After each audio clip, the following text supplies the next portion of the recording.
Welcome to Beyond the Page, the official podcast of Choice, the magazine of professional coaching, where we bring you amazing insights and in-depth features that you just won't find anywhere else.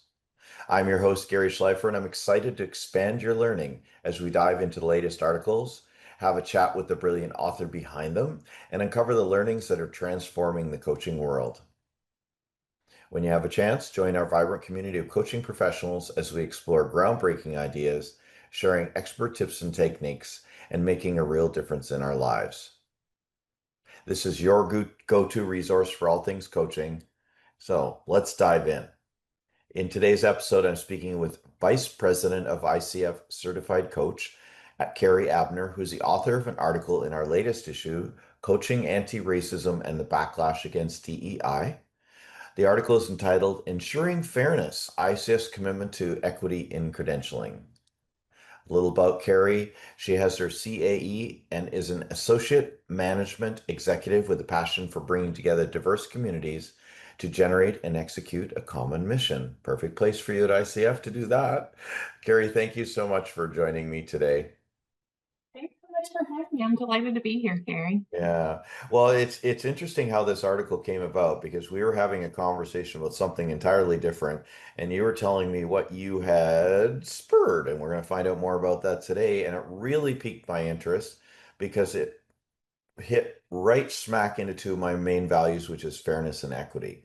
Mhm. So, why don't you tell me a little bit more about your work and how it came about? Yeah, absolutely. So I had the honor and privilege, as you know, of leading ICF's credentialing programs. And so about 4 years ago, obviously at the time there were so many social conversations around equity that were taking place, and it got us to thinking in our programs, gosh, are we living the values that we espouse? Are we walking the talk as we're kind of publishing our commitments to equity and fairness? And certainly there's a huge overlap in the equity conversations and what we do on a daily basis as credentialing professionals, which is to provide a fair, um, valid, reliable credentialing program. So it got us to thinking about this, and we requested some special budgetary funds to support what we call an equity assessment. And what an equity assessment is, it's a process and a standardized kind of research methodology to kind of take a look at a program. In this case, it's our credentialing program, but it could be any number of programs within an organization. Peel back those layers a little bit and to look at ways in which either a process or a program may present an unintended disadvantage to certain groups and populations. I will tell you, the thought about putting this forward to the board for consideration and adoption felt a little vulnerable. Like we are asking to peel back our layers and to see all of, see Right. what parts may exist there. But we felt it was really important to do so. So we put forward that proposal, and thankfully, the ICF Global Board recognized the importance of the effort and approved it. Now, they asked us to kind of hold off. They said, wait just a second, Carrie, practice patience, which is not typically my thing. But they said it was at the time that ICF was developing their DEIB program and their staff Right. team. And so Yeah. they said, let's get that staff team up and running. And that would provide a really beautiful collaboration opportunity for our credentials and standards and the DEIB team to work together to conduct this equity assessment. So that's exactly what we did. We kicked it off in 2023. We wrapped it up in October of 2024. And we're really glad to share kind of what we learned through that process, a little bit about the methodology of that process, and what we're doing as a result of it, which is, to me, the most exciting thing. Yeah. Oh my gosh, that's awesome. And thank you so much for your patience and for sticking with it and having it happen. So I love it. It wasn't a no, it was just like a hold on, let's align the stars a little more. And yeah, why not? You do a DEIB study before the DEIB group is, but then you could always say, well, they were because of the study, but no, that's not the Right. case. Exactly. Yeah. Well, That's it worked out beautifully. We had such a great experience working with our DEIB team. We also brought in a consultant who is a researcher. She's an academic researcher who focuses on diversity, equity, inclusion, and she also happens to be an ICF credentialed coach. So, great. boom, boom, boom. She was the perfect person to help us with this project. Her name is Angie, and she was just phenomenal to work with. She helped us out as well, and it was a beautiful partnership between the three entities. So it was great. Wow. Well, shout out to Angie and the Yeah. DEI group too. So, Yeah. for a great job. And I mean, I know because I talked to you about it, but why don't you tell us some of the surprising things that you learned Mhm. uh, Yeah. as an outcome of this?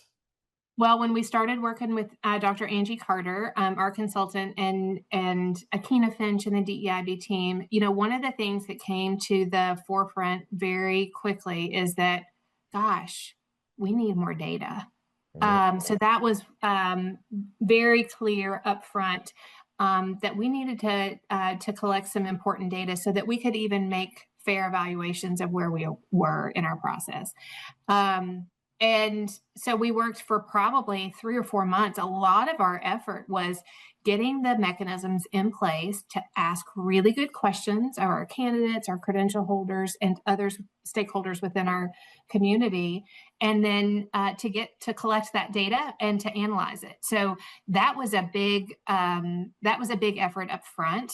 So we added important questions to some surveys, existing surveys. We okay. also included some of those same questions that help us tease out kind of where some of our gaps are, to new surveys that we distributed and conducted, which was really helpful as well. We also did some important stakeholder mapping in a more formalized way that was really helpful to us as well, to think through in a really methodical way kind of where the potential gaps could be, who we needed to ask questions of, and then we zipped it up and we listened. So we asked really great questions, and then we listened. Sounds a whole lot like coaching. And so we Right? were I'm able to sitting here bring going, that oh, approach. sounds like coaching. Yeah. Yeah. And it was really valuable. And we learned some things through that process. And I can talk about some of the different surveys and the focus groups and interviews that we conducted. But we learned some important things through that process that are helping us make some changes to our program. We've already made some of those changes, and we're continuing to make some other changes. But to me, you asked about what was one of the big surprises.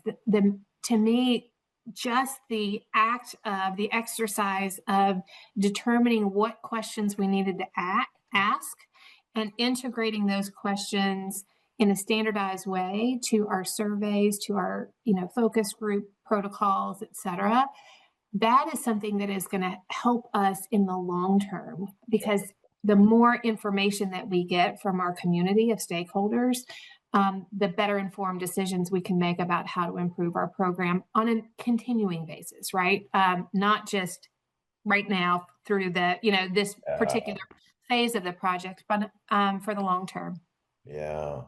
Wow. Amazing. And thank you for referencing like focus groups and more surveys and great questions. I was just thinking, did you notice or were you called out on any biases? Sure, sure. Like Yeah. And yourself, like within the group, maybe even like, oh, within myself, not personally, but certainly like ICF was called out on some biases. And that was the whole point of the process, right? wow, It took it took some courage to go through this. But most things that matter take courage, right? right? Yeah. Yeah. Wow. No, that's great. So what were some of the like wow, like okay, maybe not wow, but oh, well, that confirmed that one, or maybe there were wows. What, give me some Yeah. examples. Yeah, let me take a quick step back, Okay.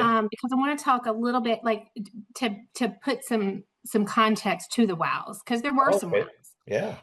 So one of the things that's really critical for any kind of professional certification program is that two concepts come to the fore, which is fairness and impartiality.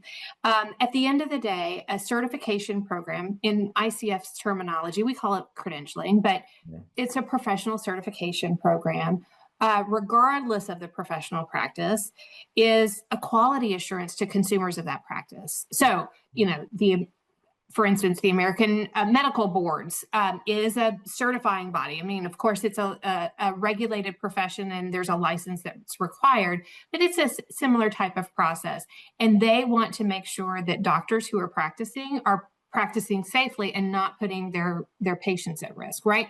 We're doing the same thing. It's a different practice, but we want to make sure at the end of the day that ICF credentials go to individual coaches who have, through a standardized evaluation, have demonstrated they have the knowledge and the competence to practice coaching safely, to provide a quality service to their coaching clients. So essentially, we're a quality assurance mechanism, and that's a really important thing. Okay. To do that well, you have to be committed to validity and reliability. That is to say, impartiality and fairness in the process, so that every candidate who is qualified, who meets the qualifications, has an equal chance to demonstrate their competence through the process. That sounds easy, and it's really hard to do.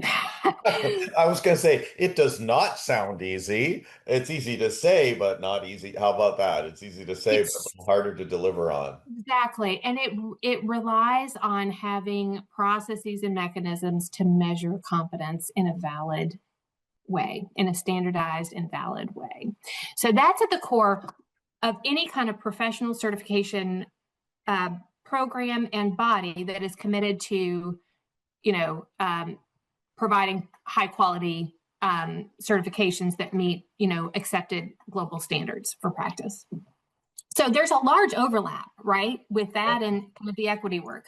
It's so important to what we do in order to provide our credentials with integrity. That is crucial.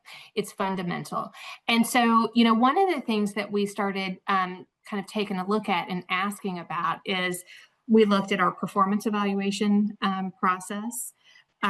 We looked at our exam. And, our exam is one of the mechanisms that's designed specifically to provide that equity and fairness to all candidates. It's a standardized exam. So it provides us an ability to measure precisely knowledge and competence in a standardized way across all candidates. But there are ways that we can do that even better. And those are some of the things that came to the fore. So when we started asking questions of our candidates, particularly those in the performance evaluation process, we looked at demographics, where our candidates were coming from. We also did surveys of our assessors to find out some important demographics of our assessor community. And what we found, which was kind of a no-duh thing, is that we've grown quite a bit in recent years, and we haven't grown uniformly across the world. We have markets that are growing disproportionately faster than other markets. And so it's important for us to make sure that we have some equal representation in our assessor community that matches where our candidates are coming from. So that was that makes sense, right? But it was an important finding from this process. So one of the things that we've done is we've added new assessors. We've recruited, trained, and onboarded new assessors in particular markets where we're seeing some rapid growth in our candidate population, primarily in Asia. Right. So that we have not only kind of on paper demographics are matching, but it's also really important from a cultural standpoint that we have assessors who understand the cultural nuance of coaching in particular markets, who can provide that assessment process more fairly. It's important that we have assessors who have language capacity in the languages where candidates are coming from. So that's been a big finding. One of the findings that we came to through this process is some of the work that we've done in recent years, not all of it has been a fan favorite by our candidate population, but some of the work that we've done in terms of our exam development and security and administration practices actually have been a strength. They've added value from an equity and fairness perspective.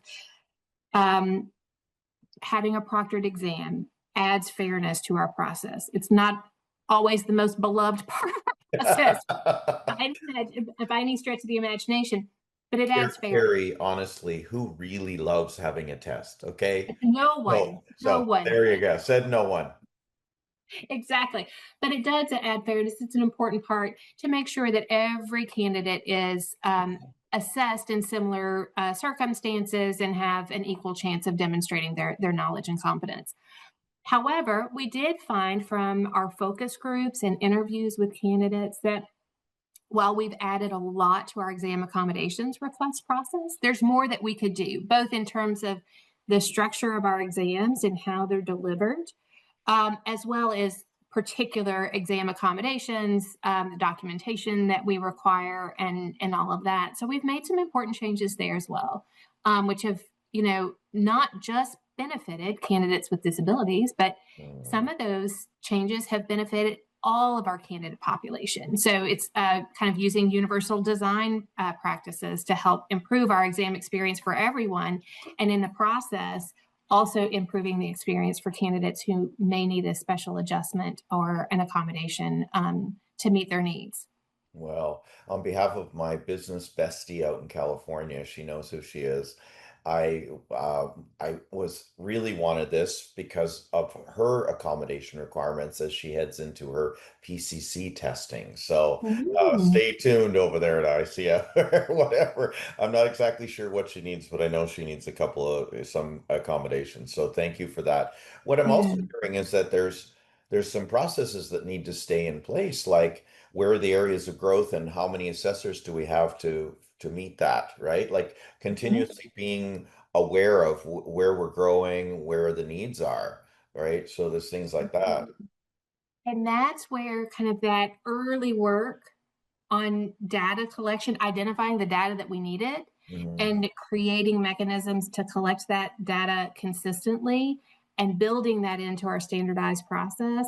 That's what I think is going to support us to continually make those improvements in the long term, because we've integrated that. It's not just a one-off, right? It's part of our natural process now, which I think will help us to listen consistently to identify the changes in the population, the changes in our program that need to be addressed in different ways. Yeah. So so how much of the findings have been acted upon? Yeah. So we've acted upon several of the findings, if not, I would say the majority of them. So we we had three big kind of buckets of findings. Again, the performance evaluation process. So we've added new assessors to our assessor community in those markets where where there's the greatest need, and we're continuing to do that. We've also integrated another finding that we had, and this kind of bleeds across categories. But there was a consistent thread or theme in the data that additional training would be helpful, and so we've added dedicated training around cultural diversity, cultural competence, as well as accessibility. So identifying some of those accessibility needs, not only for our own staff. We've had several Mm, intensive trainings over the past year with our staff team um, on those topics, as well as on exam accommodations in particular. But we've also integrated some of those training processes for our assessor community as well. So we're doing some more dedicated trainings around those topics. Um, We've also integrated several improvements to our exam experience. Again, most of those have benefited all of our candidates. that's So great. the feedback that we've received in some cases from candidates who needed an accommodation have helped to make the exam experience better for all candidates. So we've extended our breaks. That was one of the big requests that we Yeah, I received. saw that in the article. Yeah, we've extended our breaks.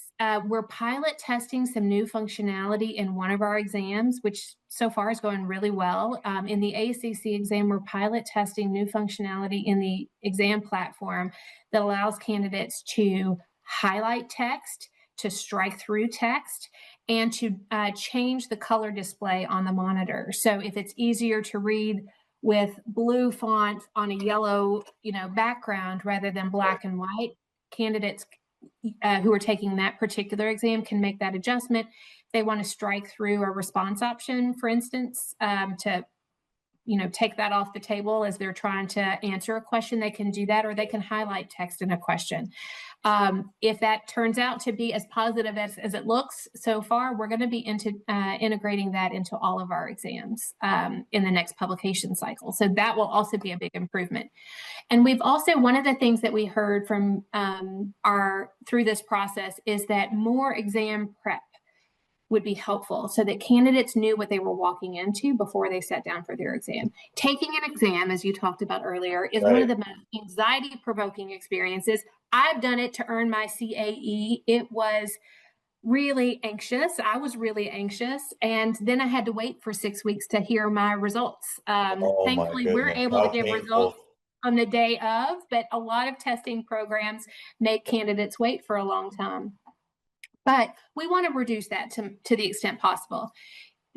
Now, for a variety of reasons to remain in alignment with best practice standards, we as ICF Credentials and Standards specifically cannot offer exam prep because it would present a little bit of a conflict of interest because we are the testing body, we have the testing content, so we can't provide never thought of it that way. Exam prep. Now, other parts of ICF and then of course external vendors can provide test prep, and that's great.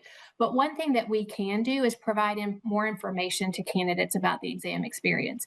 So we've recently published what we call exam tutorials, which are like 20-minute free opportunities for candidates, mentor coaches, whoever really wants to take it, can go into the exam platform and pull up the ICF credentialing exam tutorial or the ACC exam tutorial or the team coaching certification exam tutorial. They'll see what the testing platform looks like. They'll have a process to go through the functionality of the platform so they don't have to spend time on the exam day kind of figuring out how to navigate the exam. Idea. They can test using some of the sample questions, so they can work through some of the sample exam questions. There are some sample questions then. There are some sample exam questions on our website, and then in this tutorial, they're presented exactly as they will be, as a question would be during the actual exam. Right. So they can go through that process as well. And it's free, so you can do it as many times as you want before your exam appointment to get you comfortable with how things are going to look and feel on the day of. Right. That can be crucial in kind of mitigating some of the stress and anxiety that candidates feel. So we were delighted to be for the MCC as well.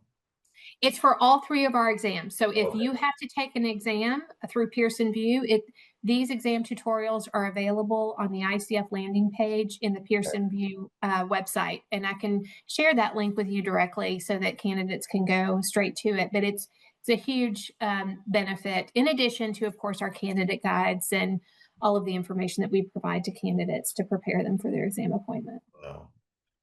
Wow. You're just so excited and jazzed about this, even after all that hard work. Thank you for the commitment to that. When are you going back to the constituents to say, like, remeasure with the questions or constantly? Yeah, so we've integrated some of those questions into our ongoing credentialing candidate surveys, and we run those surveys every quarter for any candidate who's gone through the process and taken an exam, regardless of their results. So we want to hear from candidates who passed. We want to hear from candidates who didn't receive a passing mark. Right. We want all of that feedback. So that's on an ongoing basis. We're also conducting surveys with our assessor community on an annual basis, because that community doesn't change quite as quickly as our candidate population.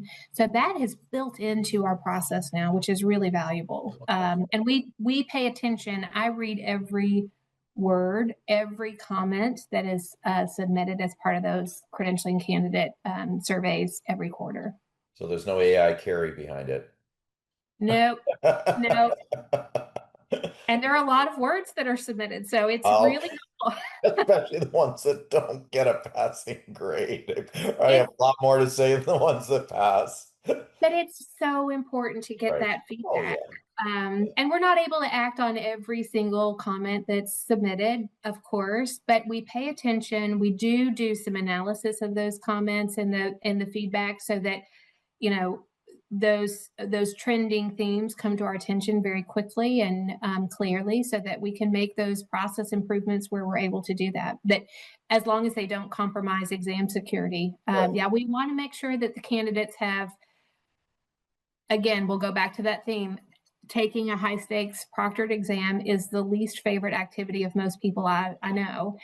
And we want to make it as a pleasant experience as we possibly can. It's still going to be a high anxiety experience, but we want to mitigate any extraneous anxiety that's part of that process. Well, on behalf of someone who's heading into preparation for MCC, I thank you because you've taken a fraction of the anxiety away because now I have a place to start. Mm. Speaking of which, you mentioned that, but what else would you like our audience to do as a result of the article in this conversation? You suggested going to the website, coachingfederation.org, and what That's can right. Lots of resources there on the website. Also, check out those exam tutorials on our landing page on the Pearson VUE website, and I can share that link with you as well.